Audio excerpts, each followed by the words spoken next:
하나님의 평화가 말씀을 듣는 우리 가운데 함께 하시기를 바랍니다. 아멘. 오늘은 부활주일입니다. 주님의 부활을 축하드립니다. 12년 전 부활주일에 색동교회가 태어났습니다. 그러니 부활절은 우리 교회의 생일입니다. 그리고 우리 교회는 바로 부활의 자녀입니다. 세 개의 교회가 간직해온 부활절 인사를 나누겠습니다. 이 인사는 주후 4세기에 스페인 사람 에테리아가 성지를 순례한 후에 예루살렘 교회의 부활 예배를 보고 전례한 것이 오늘까지 이어져 오고 있습니다. 제가 주님은 부활하셨습니다 라고 말씀드리면 여러분들은 화답하면서 주님은 정말 부활하셨습니다. 율동미가 있어야 돼요.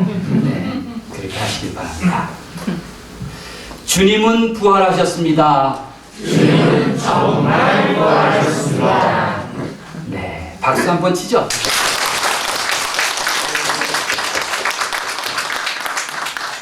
주님의 부활과 함께 완연한 봄을 맞았습니다.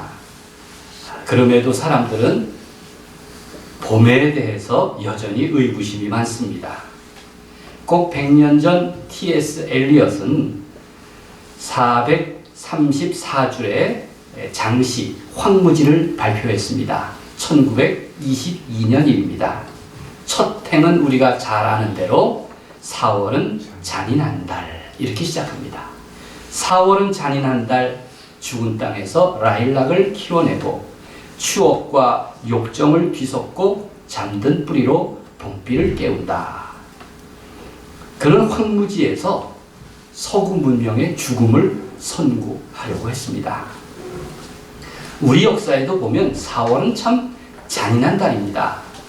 제주 4.3 사건, 4.19 혁명, 또 8년 전 4.16을 보면 숱한 희생자가 4월에 죽었습니다. 그럼에도 우리는 결코 소망을 잊어서는 안 됩니다. 봄을 찬양한 퍼시 비시 셸리의 시도 있습니다. 제목은 서풍에 부는 바람입니다. 이 시는 일제강점기인 1937년 성서조선이라는 잡지에 소개되었는데 그 유명한 함석헌 선생이 젊은 시절 번역한 것입니다. 이렇게 마무리를 합니다. 그리하여 부르는 이 노래의 소리로 영원의 풀무에서 재와 불꽃을 날리듯이 나의 말을 인류 속에 날려 흩어라. 내 입술을 빌어 이 잠자는 지구 위에 예언의 나팔 소리를 외치라. 오 바람이여, 겨울이 만일 왔거든 봄이 어찌 멀었으리요. 이렇게 말합니다. 일제강점기를 살아가는 사람들에게 큰 희망이 되었을 것입니다. 분명한 것은 무성한 죽음 위에도 바야흐로 소망이 여전히 남아있다는 것입니다. 마치 봄의 한복판에 임하는 부활의 계절과 같습니다. 부활 사건의 첫 증인은 누구입니까? 복음서가 공통적으로 증언하는 것을 보면 바로 여자들이었습니다. 여자들은 깊은 어둠 속에서 첫 새벽이 밝기를 기다렸습니다.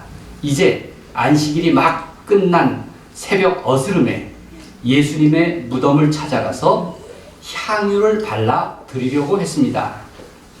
무덤을 찾아가는 여자들은 두려웠습니다. 십자가 죽음은 너무나 비참했고 그 죽음의 당사자는 바로 그들이 사랑하던 주님이었습니다. 그런데 그 새벽에 두려움을 이겨낼 수 있었던 유일한 이유가 있습니다. 바로 주님에 대한 사랑이었습니다. 요한일서 4장 18절은 이렇게 말합니다. 사랑 안에 두려움이 없고 온전한 사랑이 그 두려움을 내어 쫓나니 라는 말씀입니다. 사랑이 있으면 두려움도 있습니다. 부활 사건의 증인이 된 여자들에게 두 가지 두려움이 있습니다. 무덤을 찾아가던 그들에게 처음 두려움은 예수님의 십자가 죽음 때문이었습니다. 그런데 무덤에서 돌아오던 그들에게 더 큰 두려움이 생겼는데 나중 두려움은 그 무덤이 사실 때문입니다. 그리고 죽은 사람이 다시 살아났다는 소식도 들었습니다. 앞에 두려움이 공포였다면 뒤에 두려움은 경이로움이었습니다. 처음에 여자들은 공포와 경악 때문에 예수님의 부활을 상상할 수 없었습니다. 그러나 이내 주님의 부활 소식을 경이로움과 경외감으로 받아들였습니다. 그리고 나서 여자들의 두려움은 기쁨으로 바뀐 것입니다. 처음에 남자 제자들은 예수님의 빈 무덤을 확인했지만 부활의 사실을 확신하지는 못했습니다. 그러나 곧 반복되는 부활의 증인들과 살아계신 주님을 체험한 후 부활하신 예수님을 확신하게 되었습니다. 이렇게 남자들의 믿음은 조금 늑대입니다. 그러나 모두가 부활 신앙의 증인으로 믿음과 마음은 크게 성장합니다.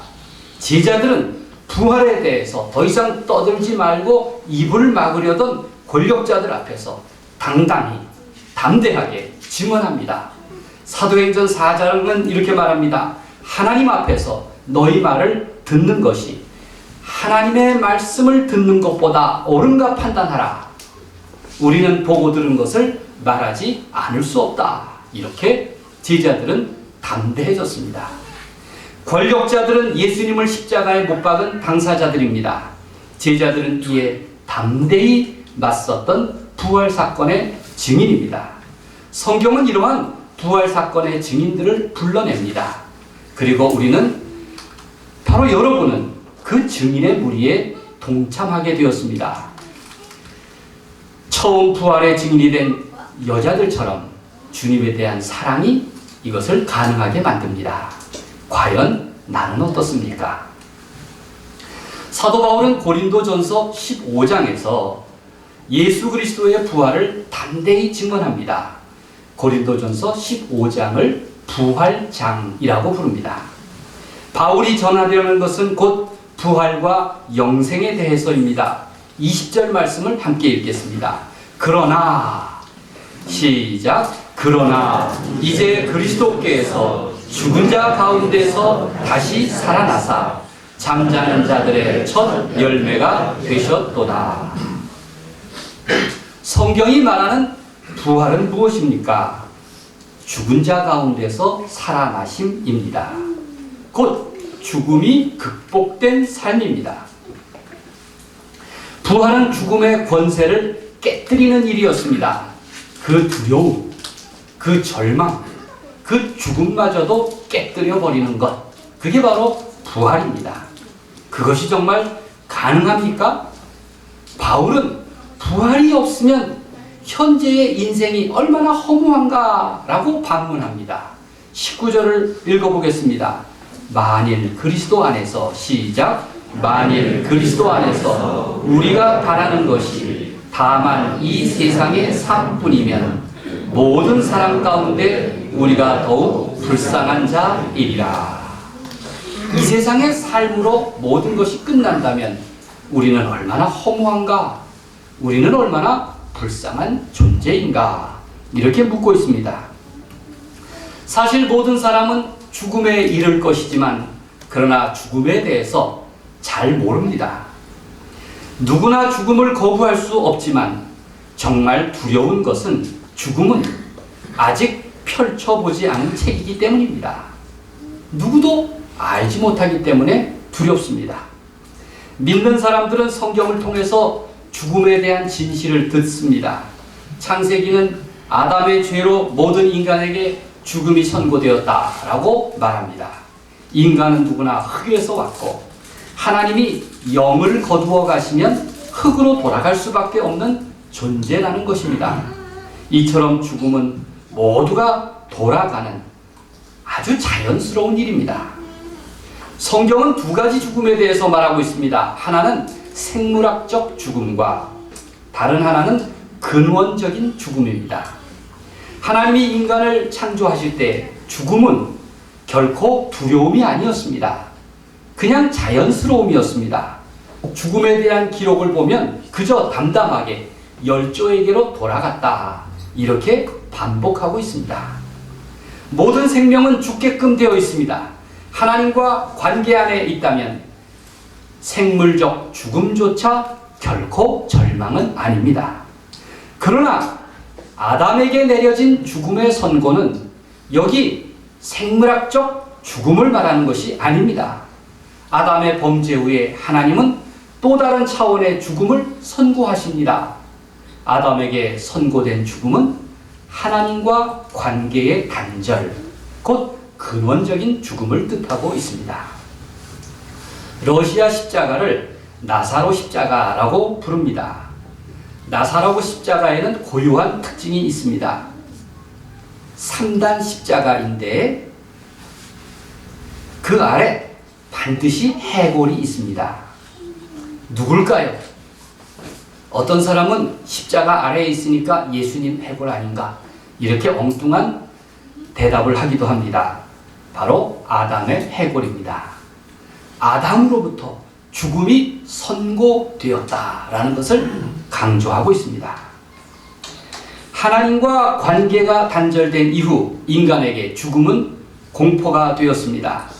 죽음은 인간의 죄에 대한 하나님의 형벌이기 때문입니다. 창세기는 분명히 말합니다. 죽음은 하나님이 선고하신 것이다. 따라서 죽음의 선고를 해제하실 분도 역시 하나님이시다 라고 말합니다.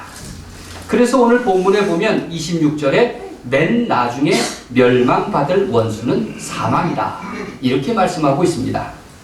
사도 바울은 아담의 죽음과 예수 그리스도의 부활을 대비하여 말합니다.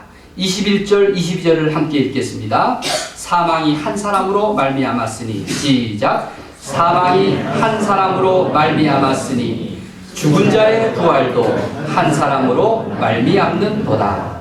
아담 안에서 모든 사람이 죽은 것 같이 그리스도 안에서 모든 사람이 삶을 얻으리라.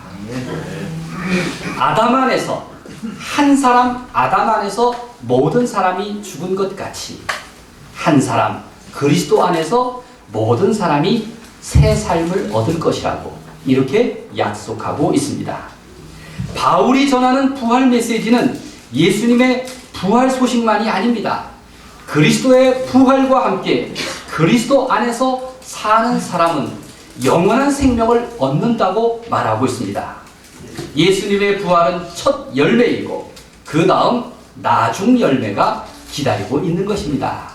첫 열매가 되셨도다. 그 첫 열매 때문에 다음 열매가 가능하게 되었습니다. 부활을 믿는 그리스도인은 다음 열매가 될 것입니다. 첫 열매이신 예수님의 은혜로 우리는 다음 열매를 위해 삽니다. 안식일 후 첫날 주님께서 부활하신 이날은 내게도 새로운 삶이 시작되는 첫날이 되었습니다. 믿습니까? 네. 그렇습니다. 그래서 우리는 주님의 부활을 축하할 수 있게 된 것입니다. 예수 그리스도의 부활은 이러한 하나님의 구원 역사의 완성입니다. 사람이 믿거나 말거나 아무 상관이 없는 이야기가 아닙니다. 이러한 믿음으로 우리는 하나님의 구원에 초대받았고 참여하게 된 것입니다. 이러한 믿음이 우리에게 하나님과 관계를 회복시키고 새로운 생명의 차원으로 들어갈 수 있게 하셨습니다. 바로 예수 그리스도의 십자가와 부활의 의미가 이것입니다. 십자가와 부활로 말미암아 우리를 하나님과 올바른 관계로 회복시켜 주셨다는 사실입니다. 십자가의 죽음은 인간의 죄를 대신했기에 인류의 죄를 대속하였고 만물의 구원을 이루셨습니다. 그리스도에게 속한 자, 곧 부활신앙을 가진 사람은 부활이라는 열매를 반드시 맺을 줄로 믿습니다. 23절, 24절이 이 말씀을 하고 있습니다. 그러나 각각 자기 차례대로 되리니, 시작. 그러나 각각 자기 차례대로 되리니 먼저는 첫 열매인 그리스도요 다음에는 그가 강림하실 때에 그리스도에게 속한 자요 그 후에는 마지막이니 그가 모든 통치와 모든 권세와 능력을 멸하시고 나라를 아버지 하나님께 바칠 때라. 아멘. 그리스도인은 바로 이러한 믿음을 가진 사람입니다. 이러한 믿음의 씨앗을 지닌 사람, 그래서 다음 열매를 예비한 사람이 곧 그리스도인인 것입니다. 우리가 고백하는 사도신경에 나와 있는 내용 아닙니까? 우리는 늘 이 말씀을 고백합니다. 바로 부활신앙입니다. 죄를 사하여 주시는 것과 몸이 다시 사는 것과 영원히 사는 것을 믿사옵나이다. 이것은 세계 모든 그리스도인이 공통적으로 고백하는 믿음입니다. 습관적으로 사도신경을 고백하는 사람이면 이 내용이 있는 줄도 모를 겁니다. 자신이 부활과 아무 상관없는 사람처럼 살아갈 것입니다. 그러나 믿음으로 주님의 부활을 축하하고 믿음으로 고백하는 사람은 그 은총에 참여할 것입니다. 그러니 우리가 주님의 부활을 기억하고 기념한다는 것은 얼마나 놀라운 일입니까? 얼마나 중요한 일입니까? 더 중요한 것은 바로 내가 부활 신앙으로 살아가는 것입니다. 제가 3년 전에 2019년 부활주일 새벽에 서울 동대문의 전농동 지역 부활절 연합 새벽 예배 강사로 초대를 받았습니다. 그때 기억이 지금도 자다가도 벌떡 깰 정도로 생생합니다. 왜냐하면 큰 어려움이 있었기 때문입니다. 간밤에 잠을 제대로 못 잤습니다. 잠자리가 바뀌니 잠이 오지 않아서 밤새 뒤척거렸습니다. 큰 예배를 앞두고 게다가 여러 교단이 함께하는 집회이니 얼마나 부담이 컸겠습니까? 제가 경험도 부족했습니다. 처음에는 설교를 순조롭게 했습니다. 여러분 저를 보시면 항상 만만하지 않습니까? 그런데 갑자기 몸에서 땀이 솟기 시작했습니다. 갱년기 증세 같은 겁니다. 순식간에 땀이 줄줄줄 새더니 안경이 뿌얘지고 눈을 가리더니 앞에 사람이 잘 안 보일 정도가 되었습니다. 했지만 청중들이 다 내 땀만 쳐다볼 것을 생각하니까 땀이 더 났습니다. 저는 그 부활절 새벽을 잊을 수가 없습니다. 사람들이 나를 어떻게 생각했을까 싶었습니다. 분위기를 주도하지 못한 미숙한 설교자로 여겼을 것입니다. 전농동 지역 연합 새벽 기도회를 한다니 국회의원도 와서 앉았습니다. 아, 높은 사람이 와서 설교자가 긴장을 했나? 이렇게 쓸데없는 생각을 했을까 싶었습니다. 저렇게 진땀을 흘리다니 지금 설교자가 전하는 부활 소식은 거짓말일 거야. 이렇게 생각하는 사람도 행여 있을지 모를 일입니다. 그래도 금세 다 잊었을 테니 위로가 되었습니다. 그저께 성금요일 오전에 안양에서 경기 북부 기독교 교회협의회 주관으로 안양 안민교회에서 성금요일 예배를 드렸습니다. 기업, 치유, 평화, 성금요일 예배입니다. 제가 그 모임의 공동회장을 맡고 있어서 예배의 사회를 보았습니다. 마지막 축도 시간이었습니다. 예배 인도자로서 저는 강대상에 선 축도자 바로 가까이에서 서 있었습니다. 축도자는 지난해 갓 은퇴한 아주 젊은 장로교 원로 목사님이었습니다. 그런데 그는 축도하는 내내 그리고 후주하는 내내 몹시 흔들거렸습니다. 떨고 있었던 것입니다. 얼마나 바들바들 떨든지 뒤에 있는 내게 느껴질 정도였습니다. 아니, 평생 해오던 일인데, 나이가 70인데, 짧은 축도 시간일 망정 목소리만 빼고는 모두 떨고 있었습니다. 이런 생각이 들었습니다. 아, 살아있으니 두려워하기도 하고, 떨기도 하고, 진땀도 흘리는 것이구나. 그래서 더욱 진실하게 느껴지는 것은 아닐까 싶었습니다. 저는 3년 만에 저 자신에 대한 오해를 다 풀었습니다. 처음에 제자들은 얼마나 두려웠을까요? 스승의 십자가 앞에서 몹시 비겁했습니다. 인간적인 의리조차 지키지 못했던 사람들입니다. 그러나 살아계신 예수님을 체험한 제자들은 이제 완전히 변했습니다. 그들은 예수 부활을 전하는데 목숨을 걸었습니다. 이러한 제자들의 진실한 변화가 예수 부활의 또 다른 증거가 되었습니다.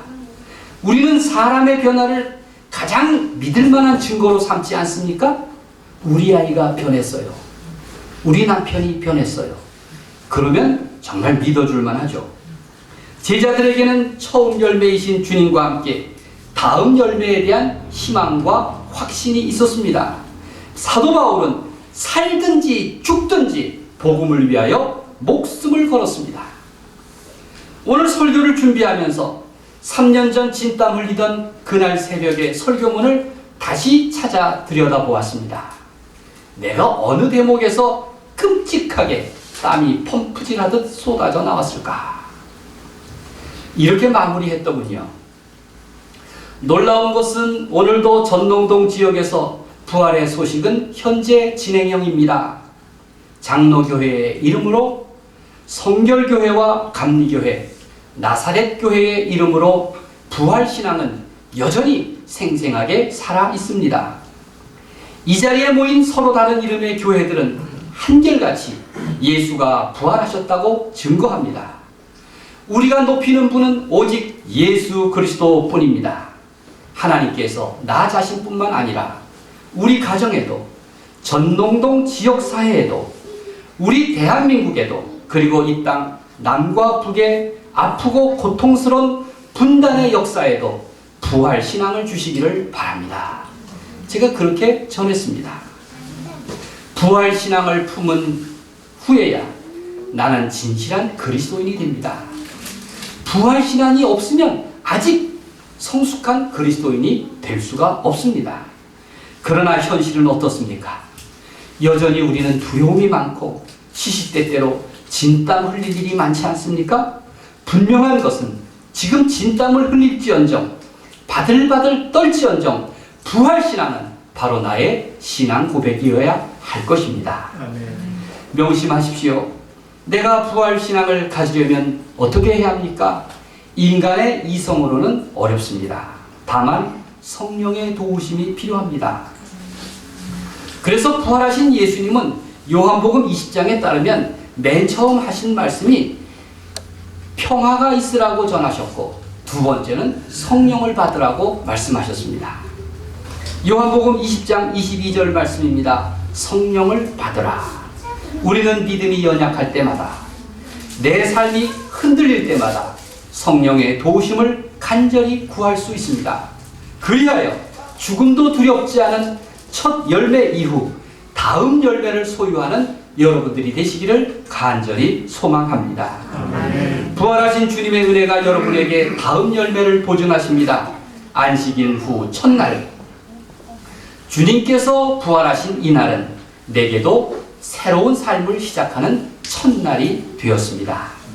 하나님이 내게 주신 은총의 삶에 감사하면서 날마다 진실한 부활신앙의 믿음으로 살아가시기를 우리 주님의 이름으로 간절히 축원드립니다. 아멘. 기도하겠습니다.